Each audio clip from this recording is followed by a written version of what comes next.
Okay, we are live. Great. Thank you so very much, Christine. And good morning, everybody. Welcome to Arts North Carolina's State and Federal Legislative Update webinar. My name is Nate McGaha. I am the Executive Director of Arts North Carolina. I'm really excited to have you all here today. I know there's a lot going on with the federal government. There's also a lot going on with the state government and things that happened in the last legislative session that have been signed into law this month. Before we get going, I want to thank all of our sponsors. So many of our sponsors from Arts Day recommitted their support to support our work throughout the pandemic and throughout the COVID-19 crisis. So we're really grateful to them for all of their support. We are in the process of planning Arts Day 2021, and sponsorships for that event are open. And we're going to continue to acknowledge our sponsors throughout. So if that's something that you or your organization might consider, please think about that. And again, I want to thank those organizations that support us. So in terms of today's presentation, I'm going to touch very briefly on where we're at with the impact of COVID-19 on the arts in North Carolina, and then run through several new laws that have been enacted in the state of North Carolina that specifically impact the arts. So some we know about, some you might not be aware of. So then I'm going to touch on Arts North Carolina's priorities as we move into August, and certainly as we look forward to the General Assembly coming back into session in Raleigh in September. And then we'll move on to the federal portion, kind of rehashing, reviewing the COVID-19 response to date. What has changed since the CARES Act, because there's been some pretty important legislation that's happened. What our priorities are as this big phase 4 relief deal happens. What the HEALS Act is versus the HEROES Act. I know that we're hearing a lot about that on the news. We'll hone in on those specific parts of this conversation that affect the arts and nonprofit arts organizations. And then some exciting other legislation at the federal level that could be incredibly impactful to the arts if it becomes law or if it gets worked into a larger deal. So without any further ado, I will move on. I will say at the top of this, like Christine mentioned, the slides are available on our website, artsnc.org. There's a lot of information to cover today, so I'm going to be flying through bullet points very fast. But all of these slides have hyperlinks that'll take you to more information and are designed to be a reference. So, you know, if you just take away the gist and enough to come back to, that's sort of the point. That's why we make these slides available. So as of middle of this month was the last time that this information was updated. We are up to over $50 million of reported impact, reported financial impact to date on the nonprofit arts sector. And, you know, I'm feeling like that number is actually a little soft. It could be as much as double that, but $50 million has been reported to the Americans for the Arts calculator to date. 95% of organizations have canceled events. Coming up on 5 million, 4.7 million lost attendance already.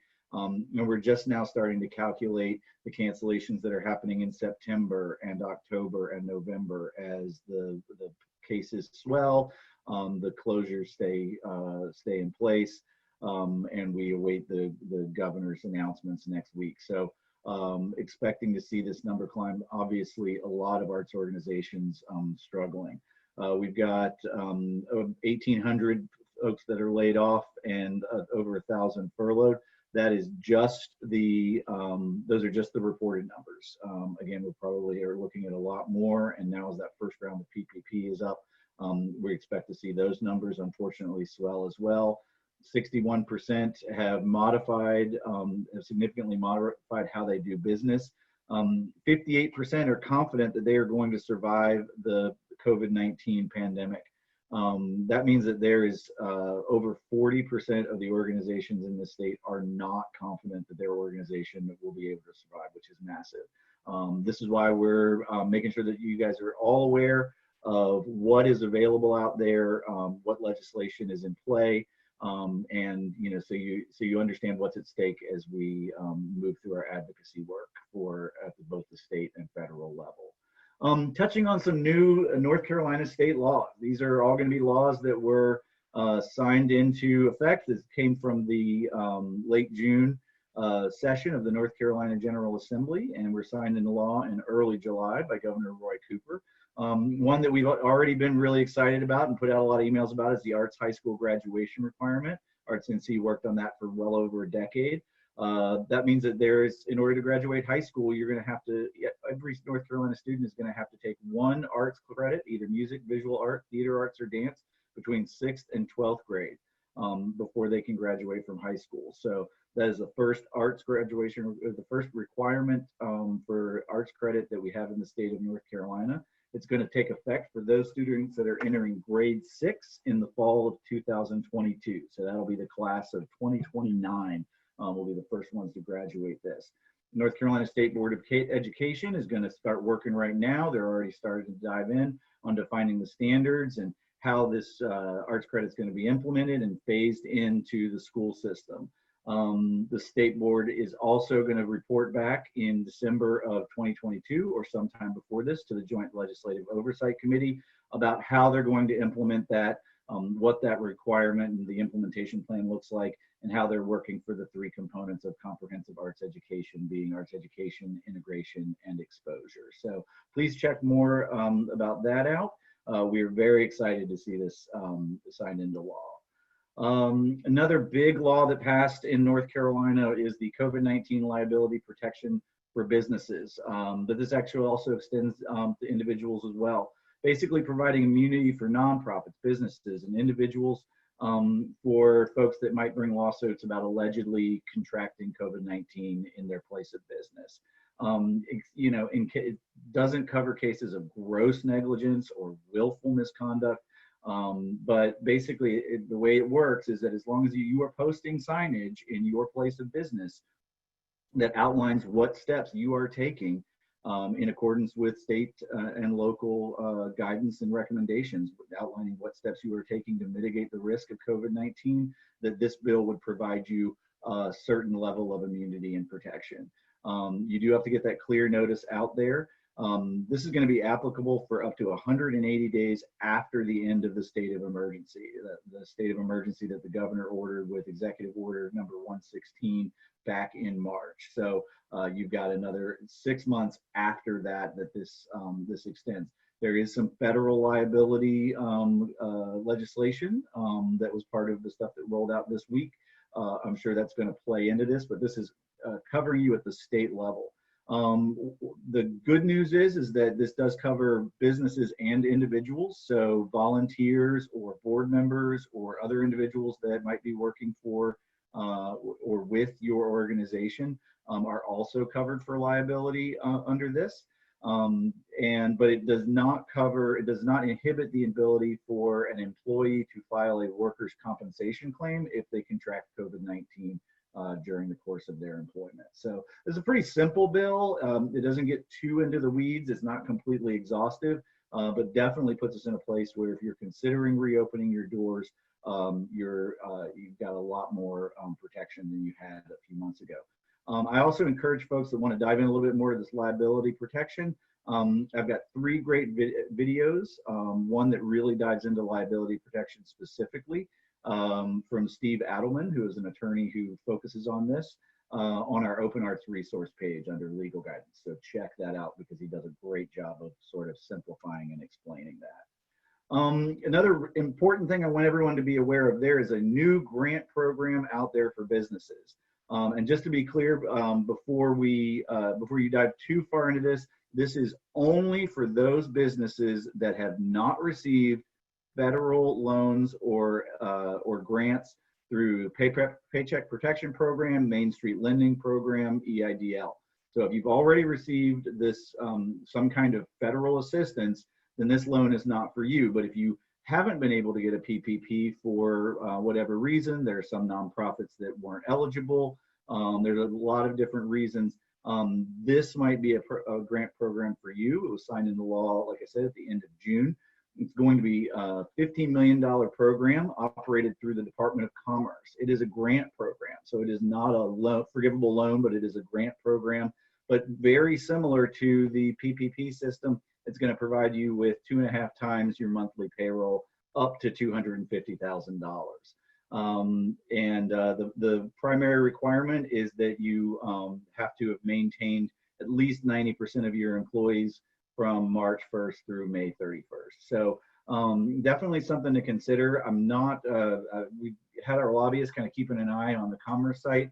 To my knowledge, they have not launched this program yet, but we'll definitely push that out in our emails and keep that on our relief fund and grants page.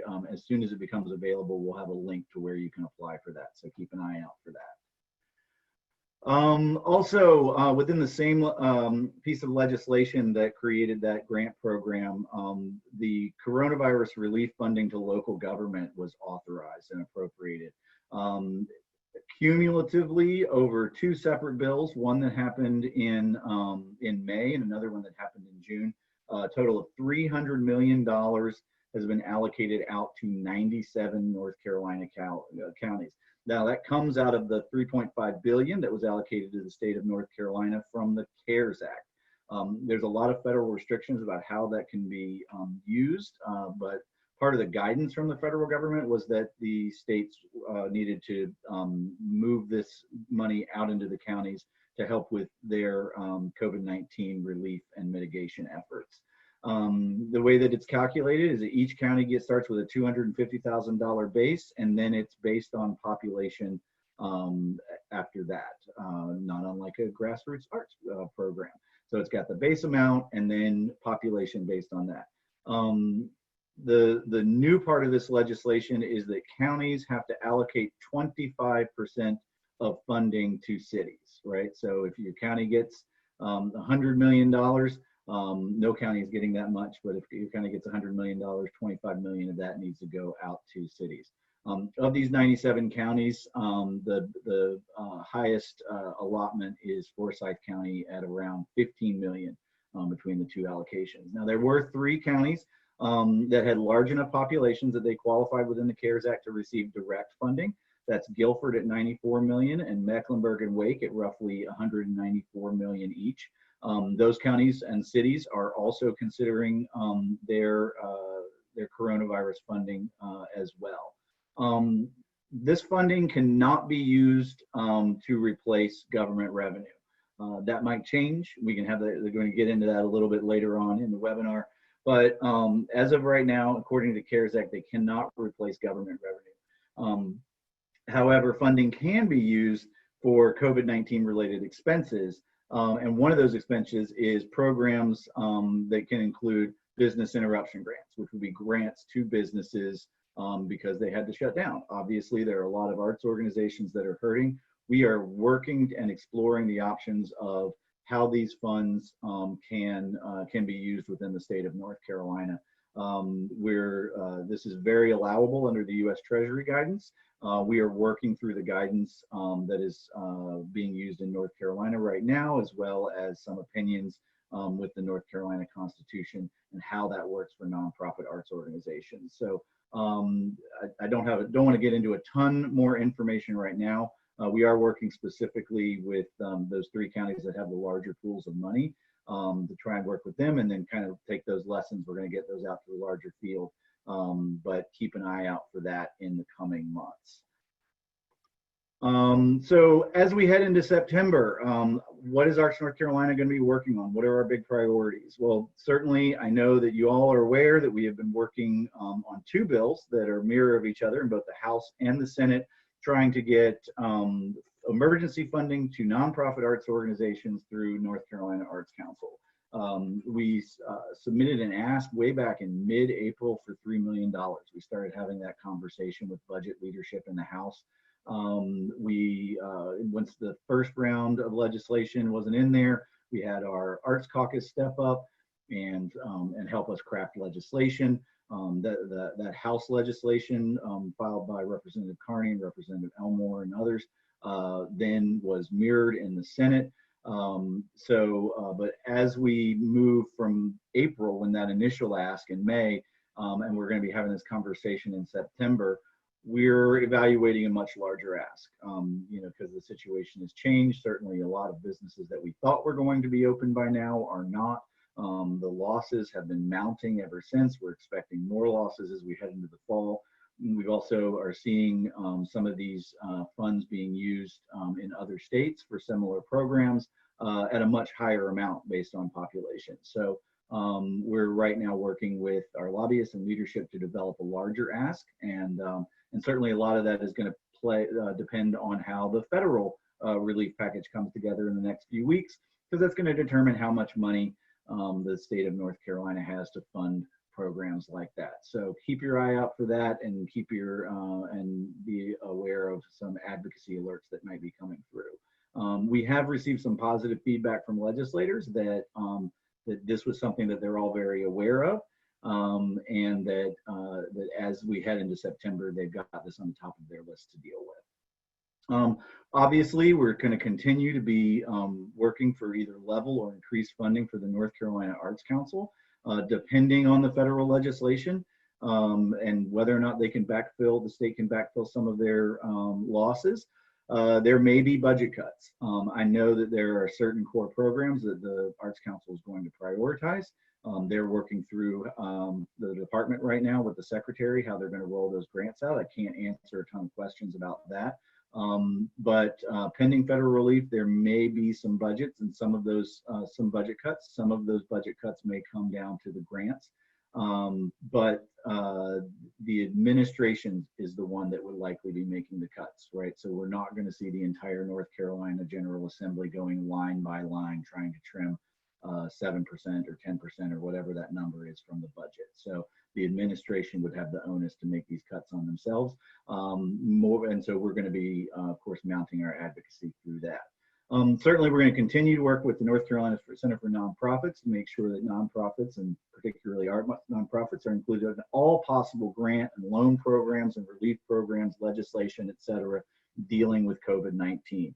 The scope of those programs, I know there was certainly a possible $50,000 grant program for businesses affected by COVID-19 that was starting to be discussed at the end of last session. So we might see that. We're working with legislators on making sure that nonprofits are included in all of those discussions. And obviously, again, what that federal package looks like is going to determine what these programs look like. Unemployment reform.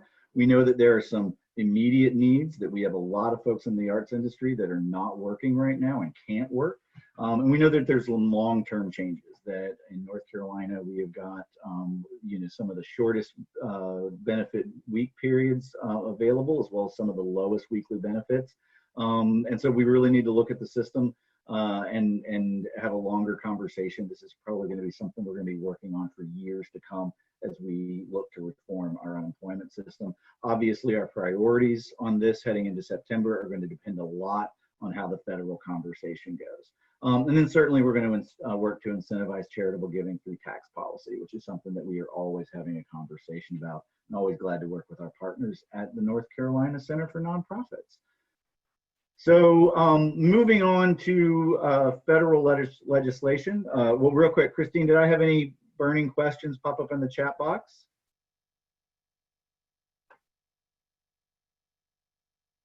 No, okay, I'm gonna go ahead and move on.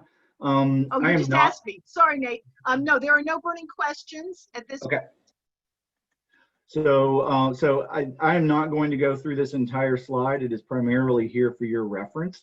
But there have been 3 phases of COVID-19 federal relief legislation signed into law. The biggest and most important, obviously, is the CARES Act, which created the PPP, and reinforced the EIDL, took direct payments to citizens, right? There was certainly created federal unemployment assistance and all of those programs, which we'll talk a little bit more about later. But this was a very important 3 phases of legislation. And now we're heading into phase 4, which we thought was going to happen a lot faster back in April, May. Now here we are at the end of July, heading into August, and we're still working on phase 4. But in the interim, there have been a few shifts and changes to particularly to programs that were created by the CARES Act, and some follow-up legislation to sort of adjust and fix those for certain needs. which we'll get to in a minute. Now, the House Democrats rolled out their Phase 4 legislation back in late April, early May. They passed it on May 15th. It is called the HEROES Act. I'm sure that everybody is aware of it. Health and Economic Recovery Omnibus Emergency Solutions. They put a lot of money into $875 billion for funding into state and local governments to help fill that backfill, right? Like that's what we're waiting on to determine what all of our state, county, city programs are going to look like. There were stimulus checks. They extended that FPUC compensation, that extra $600 that's so important. They wanted to see that go through to January 31st. They wanted to really change and make the payroll protection program much more flexible than it is, because there were some changes that it wasn't very flexible that how you could use those dollars. And we'll talk about that in a second. They wanted to reinvest in the EIDL program. There was some investment in the NEA, the NEH, and the Institute for Museum and Library Services. So that was great to see that kind of investment. And we'll talk a little bit more about the Main Street Lending Program and and how the HEROES Act was trying to adjust that to be something a little bit more workable for nonprofits. There's been some movement there. As well as there's a big problem with unemployed, those nonprofits who are self-insured, who have to cover all of the costs of their unemployment. While the CARES Act provided that they would reimburse for 50%, the way that it was interpreted is that these nonprofits were paying 100% of their costs and then getting reimbursed, which was putting a real strain on them. So 2.5 months later, this Monday, we saw the HEALS Act, Health, Economic Assistance, Liability Protection, and Schools Act. And we're going to talk a little bit more about what the comparison is from HEROES to HEALS in just a minute. But first, let's dive into those laws that have sort of adjusted the CARES Act, made those necessary changes. Payroll Protection Flexibility Act, this came out several weeks ago. Sort of gave a lot more flexibility into how that payroll protection program loan could be used, right? When it initially rolled out, you had 8 weeks to spend all of the money, and it had to be 75% on payroll and 25% on other expenses. This act allowed you to do it in either 8, or you could spend up to 24 weeks. So that was a huge, gave people the flexibility of time to be able to use that in a different way. Also, just as a note, you do not need to wait for the entire 24 weeks to expire before you apply. If that's the option you choose, you can start applying for forgiveness as soon as you have spent all of your PPP loan. It also adjusted it that you could spend up to 40% on non-payroll expenses, such as rent, utilities, et cetera, up from the initial 25. So that really kind of took care of a few sections of what the HEROES Act was doing. Also, Protecting Nonprofits from Catastrophic Cash Flow Strain Act. I cannot remember that one if I'm not staring at it. Anyway, that problem that we were talking about, that reimbursing of 50%, that the nonprofits basically had to loan the money to the federal government and pay 100% and then apply to get that back.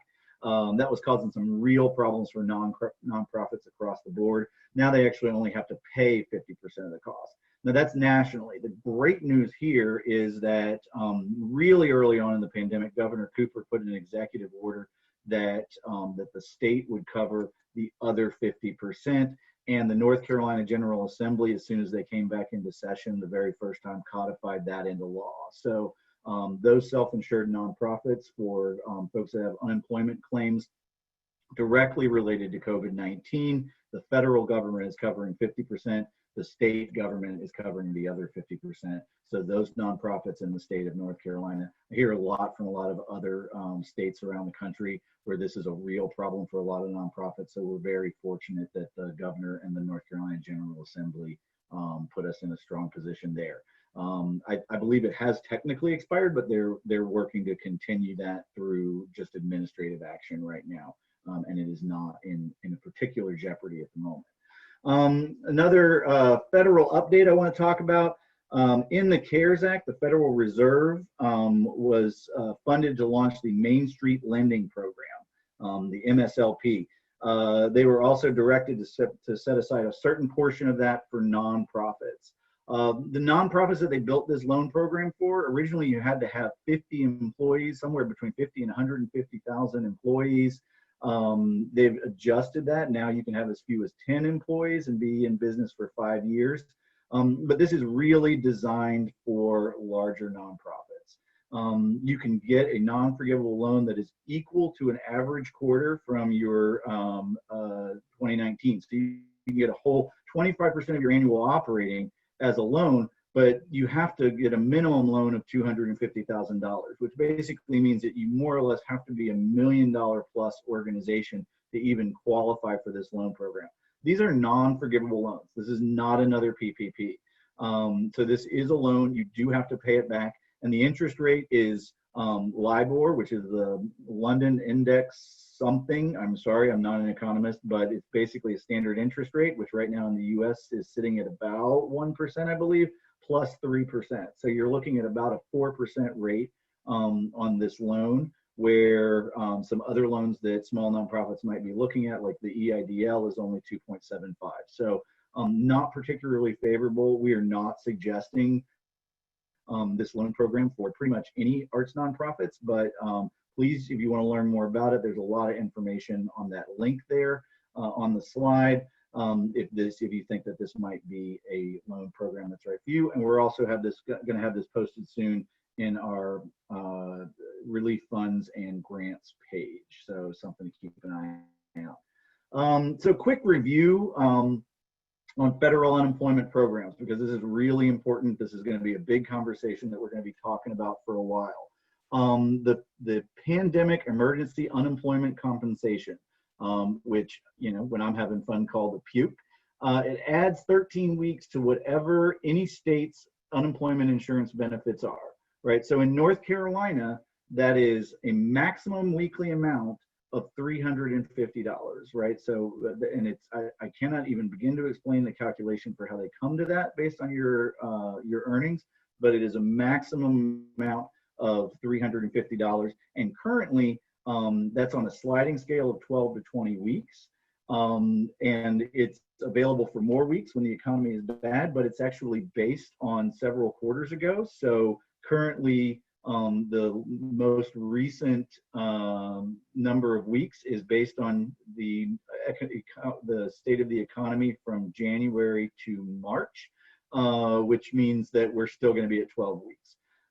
So what this does is basically says that the federal government's going to cover an additional 13 weeks on top of the 12 weeks that North Carolina provides. So you can get that $350 maximum for up to 25 weeks thanks to the federal government. The PUA, or the Pandemic Unemployment Assistance Program, brings those 1099 and gig workers into the fold, right? So all those folks that weren't eligible for state benefits can get state benefits. And so the PUA gives them the PUA gives them the ability to collect $350 maximum through the end of this year, through December 26th is the last Saturday that they'd be able to collect events. Very important that the PUA is extending state benefits. It is not the FPUC, which is the Federal Pandemic Unemployment Compensation, and that's what we're going to be hearing so much about last week and this week. That is that federal program that added $600 on top of all unemployment benefits. It is set to expire on Friday, but the reality is that it really expired on Saturday because of the way benefits are calculated. It goes, benefits are calculated on the Saturday, and so that's when it ran out. We're going to talk a lot about what that looks like, and in the HEROES Act versus the HALES Act, and the differences between Republicans and Democrats there. So our federal priorities, and we've really been pushing this hard. I've had several meetings with Congress and their staff, specifically around some of these major priorities that Arts North Carolina is working on. Certainly state and local relief funding that can replace lost revenue. This is so key to being able to prop up all of those other state and county and city programs that nonprofit arts organizations rely on, right? So we're gonna, so that's why that money is so important, maybe even more important than some of the other things we're gonna talk about, is really making sure that we're not seeing massive cuts from government across the board that are going to affect all sorts of services and partnerships. Another major point that we've been pushing for is a second round of PPP for those most in need businesses, particularly, obviously in the state of North Carolina, art museums, theaters. We haven't been open since March. We're in desperate times. Everybody's spent their PPP, so this is a major priority for us. Extending the FPUC through December 31st. This was a December 31st at least, if not through January 31st, like the HEROES Act. It might not be at $600. There were some issues with that. It was paying some people to stay unemployed. And so there's going to probably be some movement there, but that's part of the negotiation that's happening now. Been working on the Mixed Earner PUA Act. Basically that some people's pandemic unemployment, if you got a few wages from your W-2, but more from your 1099, the fact that you had maybe a part-time job at a coffee shop while you were working as a musician, most of your money came from as being a musician, but you had a few dollars coming from your W-2 work, that your benefits got calculated off the W-2. So we're supporting legislation that fixes that because there are a lot of artists in that boat. There's some legislation moving around. Was not in either the HEROES or the HEALS Act, but has started to gain some traction on Capitol Hill, so it might end up in the final deal, expanding the $300 charitable deduction from the CARES Act out to $4,000. So we're hoping that that still maintains as part of the conversation. And then support for all of our cultural agencies, National Endowment for the Arts, National Endowment for the Humanities, both of those in the House budget for this 2021 saw $7.5 million increases for the next fiscal year to $170 million each. So even as we're having all of these COVID-19 conversations in Congress, they are still working on the budget for next year. That is very good news, very favorable news for those organizations. And a chunk of that comes directly to the North Carolina Arts Council to be distributed throughout the state. So certainly there's a direct benefit to the arts in North Carolina from that NEA money. We're supporting organizations such as Institute Museum Library Services, Corporation for Public Broadcasting, and other cultural federal programs. So what is in the HEROES versus what is in the HEALS Act? A little bit about this slide. I will tell you that those blue links over unlisting our priorities, those will take you to some of the committee reports that fed into the HEALS Act. So that's what those links are there for, to kind of give you a reference point, more for the HEALS Act, which is brand new and we're just piecing everything together, versus the HEROES Act, which has been around for 2.5 months. Like we said, $875 billion in HEROES for state and local funding, $500 for state funding, $375 billion for local. It can specifically be used for government lost revenue. Now, the HEALS Act response to that was that Senate Republicans did not want to put that funding forward. But what they did do was provide an option so that the CRF, which is the Coronavirus Relief Fund, which is really all that money that came to the state and the county that we were talking about, could be allowed to be used for lost revenue, which is good news. The thing is that you can use now, if the HEALS Act passes, they say, go ahead and use a quarter of that money that we gave you several months ago for to cover your lost revenue. But you can only do it if you have taken 25% of that money and allocated it to smaller governments, what they call downstream. So in other words, if the federal government gave money to the state, if the state wanted to use 25% for lost revenue, then they need to make sure that they have sent at least 25% downstream to county or city government. At this moment, that $300 million we were talking about earlier is about 9%, actually less than 9%. So that means the state of North Carolina under the HEALS Act would actually not be able to use that money to backfill lost revenue. Second round of PPP, this was not included at all in the HEROES Act. And part of the reason is that most people had just gotten their first check or just gotten their payment from the Payroll Protection Program. So there was not a conversation happening in April and May about pushing for a second round of payroll protection, because we were still hopeful that we were going to be opened by June or July. But there is a ton of support in the House amongst Democrats and Republicans. There's a bipartisan initiative to see a second round of PPP. The HEALS Act gives us a glimpse to what the Senate Republicans think that should look like. It's going to be another 2.5 months of payroll, just like the first round of PPP was. But in order to get it, you've got to show at least one quarter, 2019 versus 2020, that shows a 50% loss from one quarter to the next. It's also only eligible to those that have less than 300 employees. Now, still trying to work out the details of whether or not the HEALS Act allows for that 24 weeks of spending, but the good news is that on the 8-week option, it's borrower preferred 8 weeks, which means instead of just the 8 weeks starting the second that the check shows up in your bank account and moving out from there, that you get to pick the 8 weeks that works best for you to expend that 2.5 months payroll. And you're going to be able to use up to 40% of it on things like rent, utilities, et cetera, those non-payroll expenses. So considerably more flexibility. We see a lot of those things that showed up in the payroll protection flexibility act being worked into this second round of PPP. There's about 190 billions for continuing first round PPP loans, as well as funding the second round of PPP loans. A large chunk of that is actually left over, I think about 120 or 100 billion left over from the first funding round from the CARES Act. So there's funds available there, and we're going to see how this moves forward. And obviously, since this wasn't an act, we don't have a tit for tat sort of balance for where the Democrats are on this yet. Here's our big conversation, right? Extending that federal unemployment program. We're all really focused on the FPUC right now. That's that $600 that ran out this past Saturday. The HEROES Act wanted to extend it through January 31st. Just keep that $600 where it was.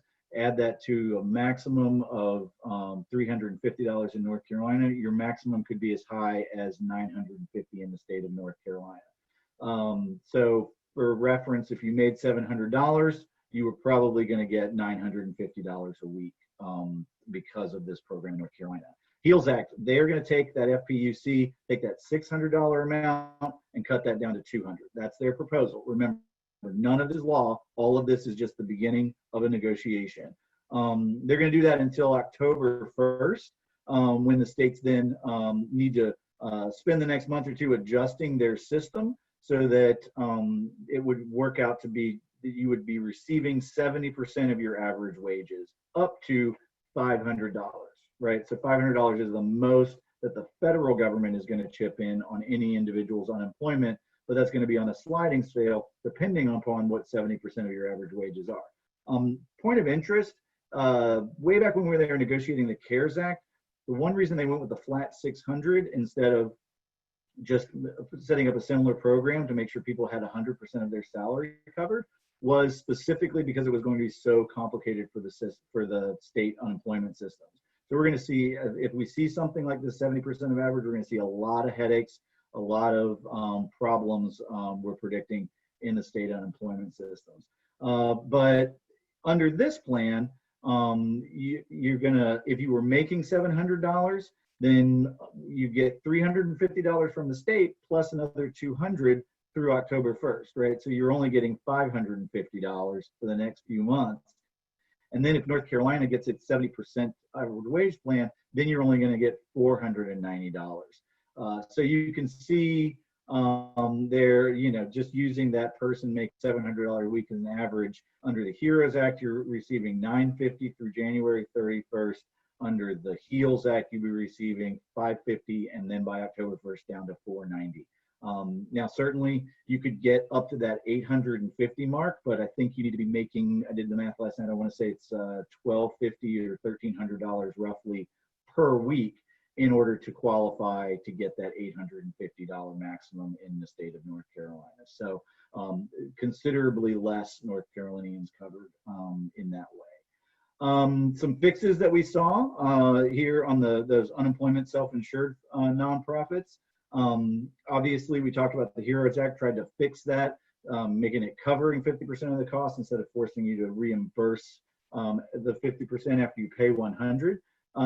Here, it's actually 75% of self-insured nonprofit costs are covered. Again, in North Carolina, the difference is covered. So it's much bigger deal nationally, and certainly if anything happens with our coverage of the full amount, it's going to be important.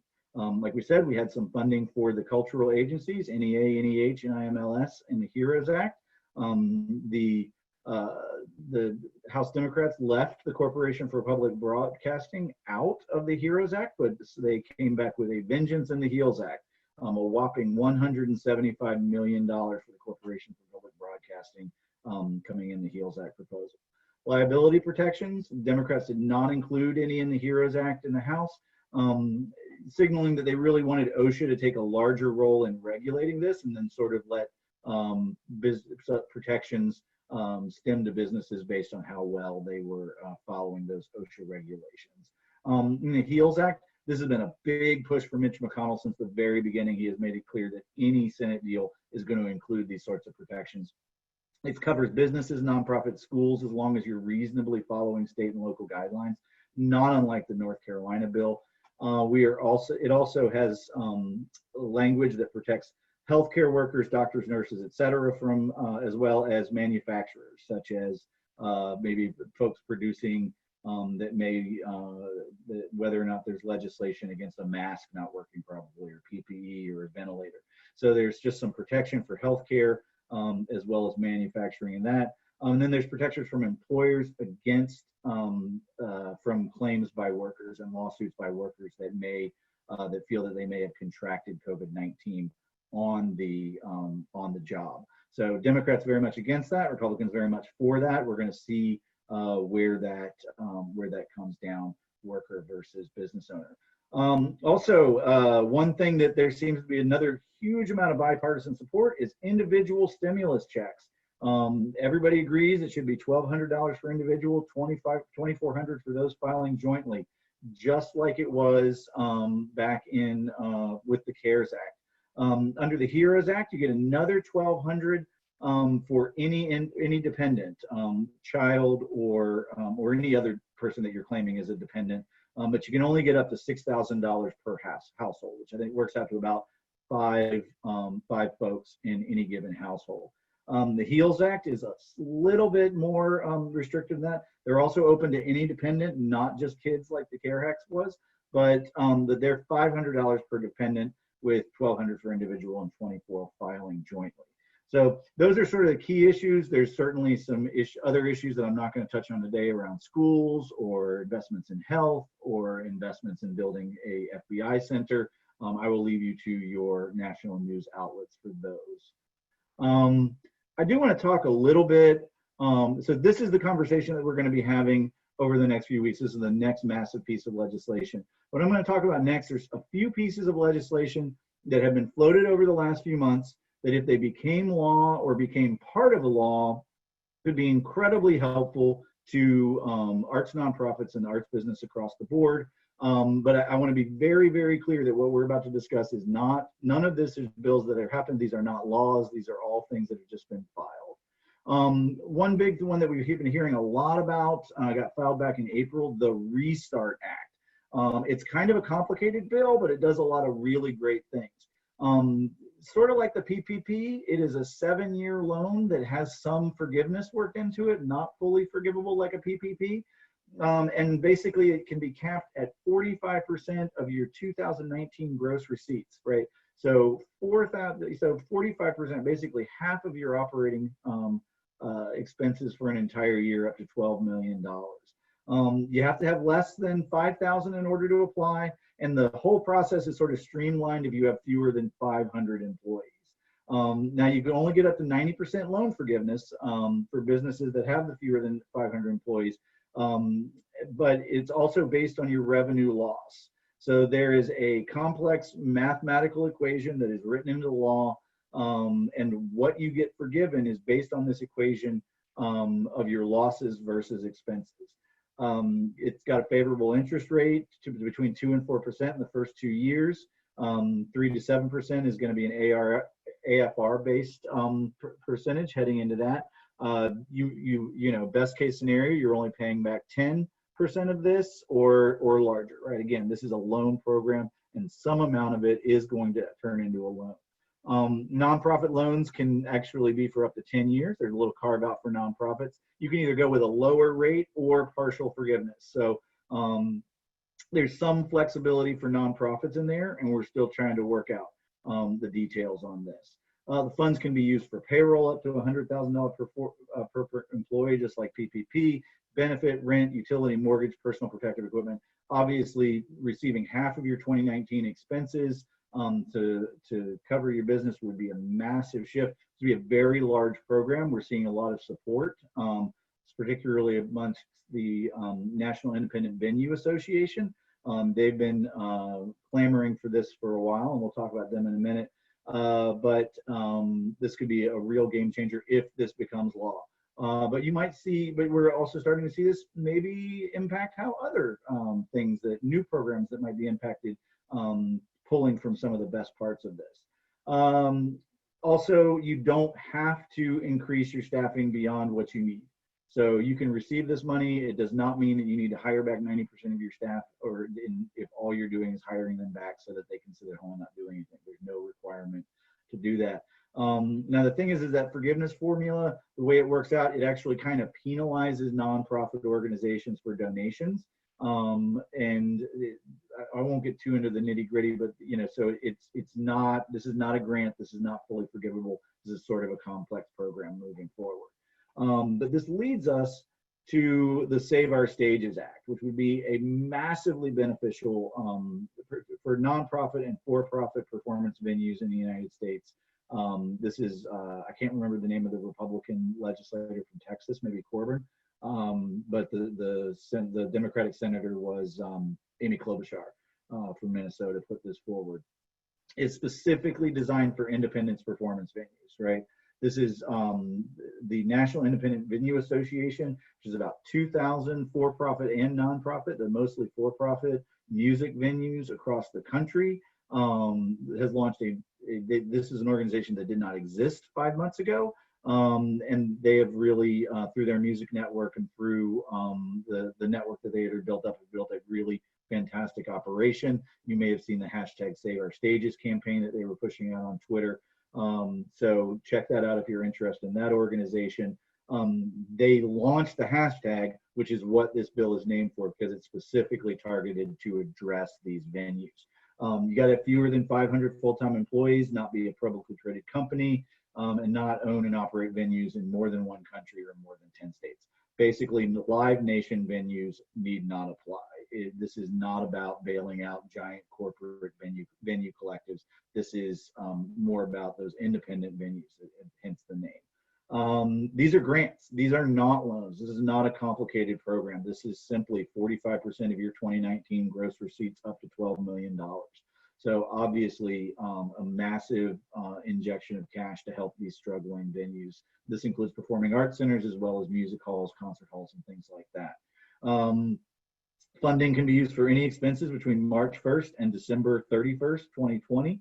You can use the funds for payroll, benefits, rent, utilities, mortgages, PPE, any expenses that you've got putting up plexiglass barriers or anything else that you're doing to help meet state and federal guidelines when it comes to preparing for this new reality and reopening your venue. So a lot of flexibility there. Also, as an additional bonus, this act has a trigger. You can apply for a second grant within this program equal to 50% of your initial grant, right? So if you borrowed $5 million, you can get another $2.5 million in December if the entity is still experiencing 80% or greater revenue loss. So obviously we can see how important this legislation would be if it passes.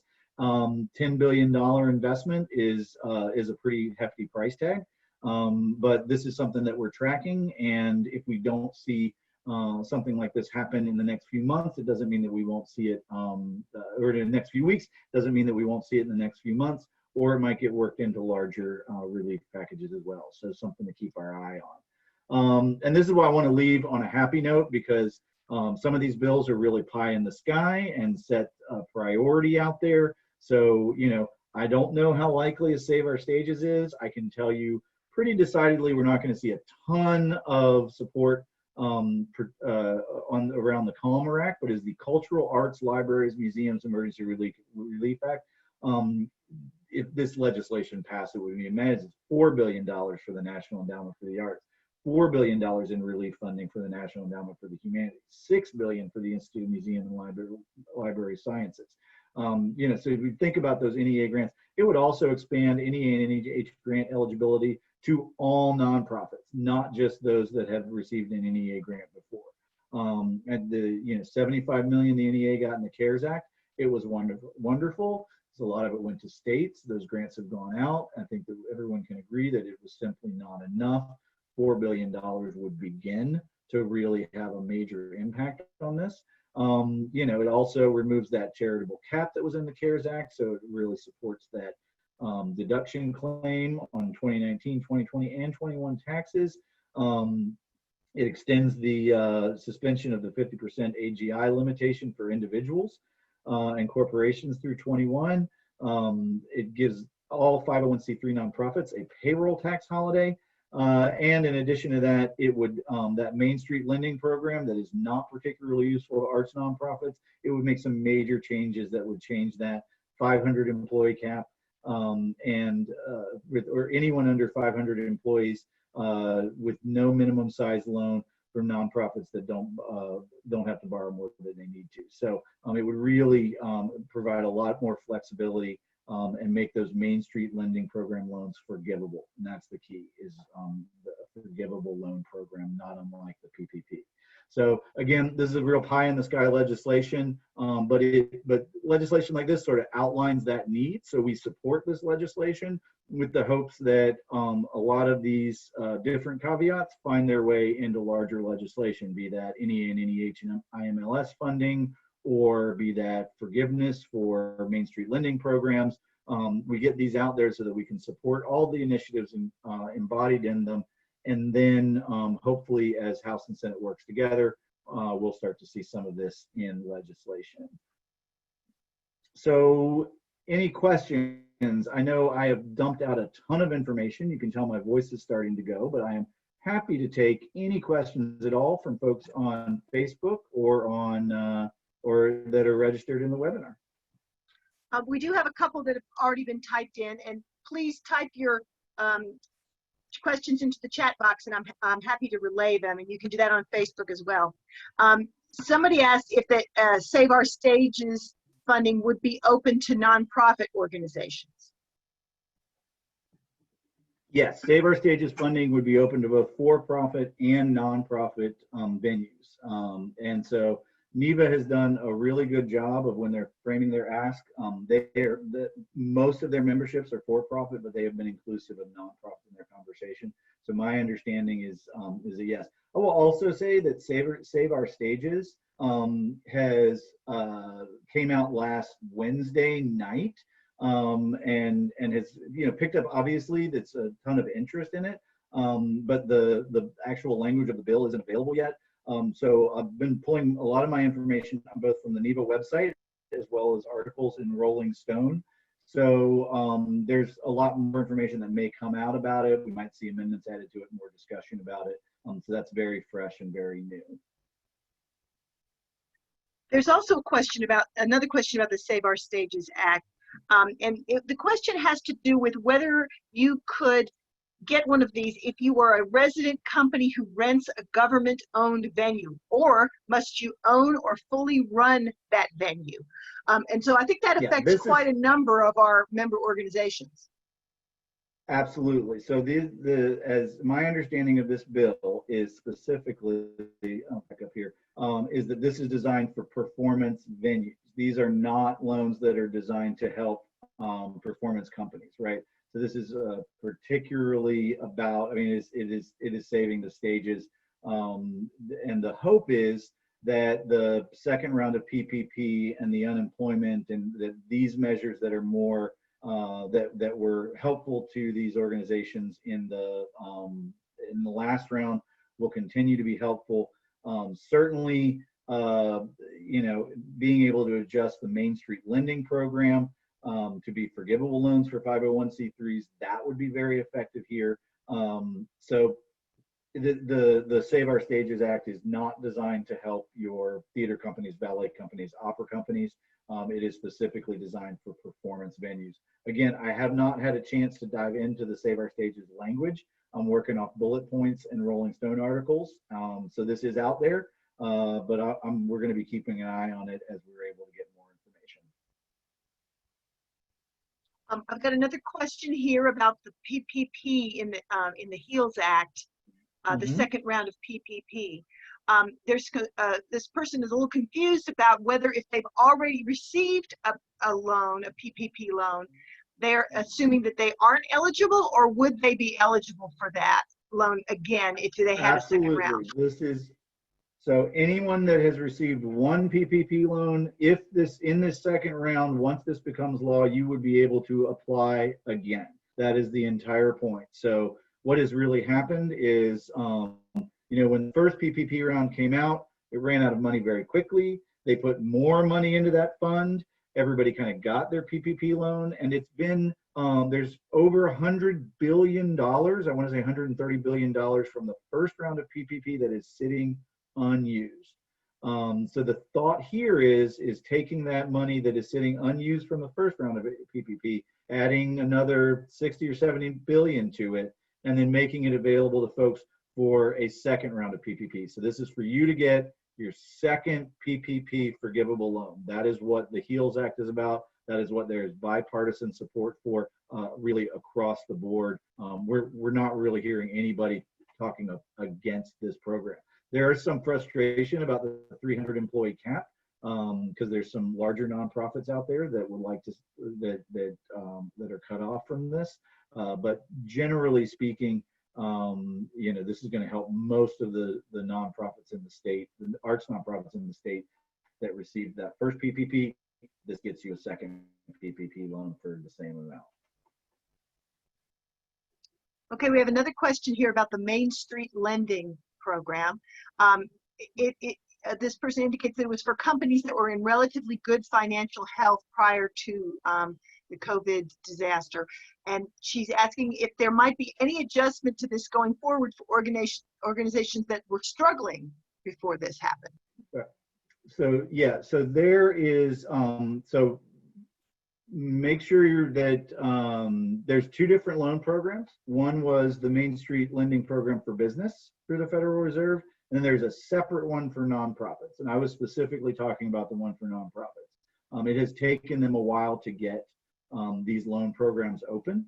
So the comment period was only closed about a month ago. Arts North Carolina, as well as North Carolina Center for Nonprofits, and several other organizations across the country submitted comments into that, trying to make those loans forgivable, because the original rollout was, to me, looked like this was specifically designed for hospitals, right? Because it was like only these really massive nonprofits could even meet the qualifications. So they've downsized that a little bit so that it's more workable for other nonprofits. But it still is not particularly helpful. But yeah, I do believe that that certainly the MSLP now on this side is probably going to be more open to particularly nonprofits that are facing financial hardship. I hope that answers the question. Does anyone else have any more questions? If you do, you just go ahead and type them real quick.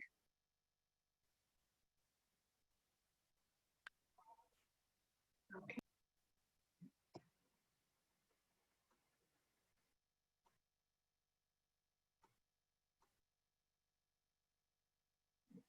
All right.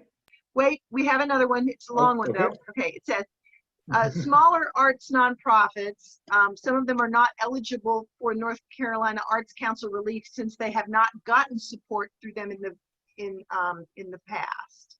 In the granting year they listed. Right. Okay, so that's left a lot of nonprofits out. And this person is wondering if they are aware of this or finding some way to address this, that they're understanding that there are organizations who have not received funding from the North Carolina Arts Council, and how are they going to address that? Right.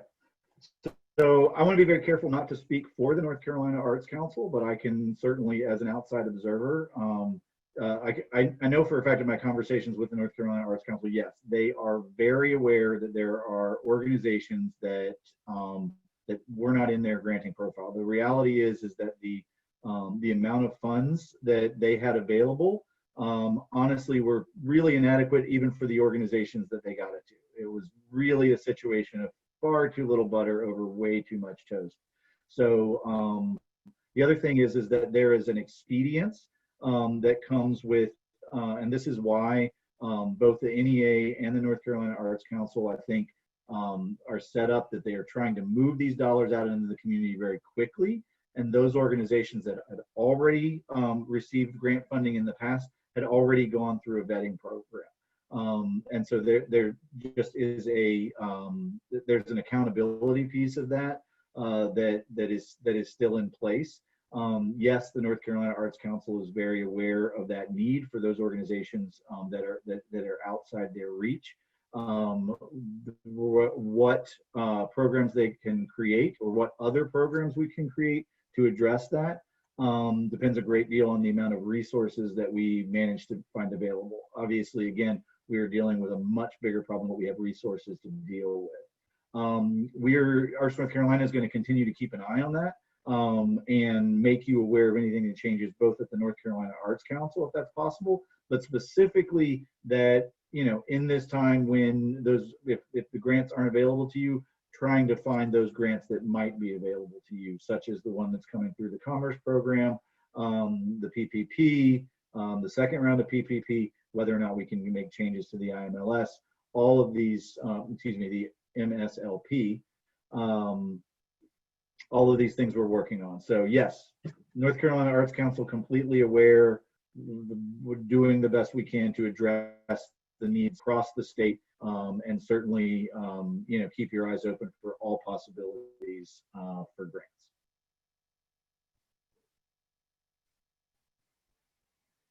Okay, let me just double check and make sure that we've got While you're all the doing questions. that, I think we do have all the questions answered at this point. So on this slide, you'll have, I also threw in links to various COVID-19 North Carolina online resources. So this is a great way to kind of check and explore. A lot of this stuff is available on our website, so please feel free to check that out. Again, I want to say a big thank you to all of our sponsors that turned that Arts Day commitment into support for our COVID-19 programming. It was so incredibly helpful in helping us do what we do. And I want to thank you all for wasting another perfectly good hour listening to Nate talk. And you guys all have a really fantastic day. Thank you so much for your support.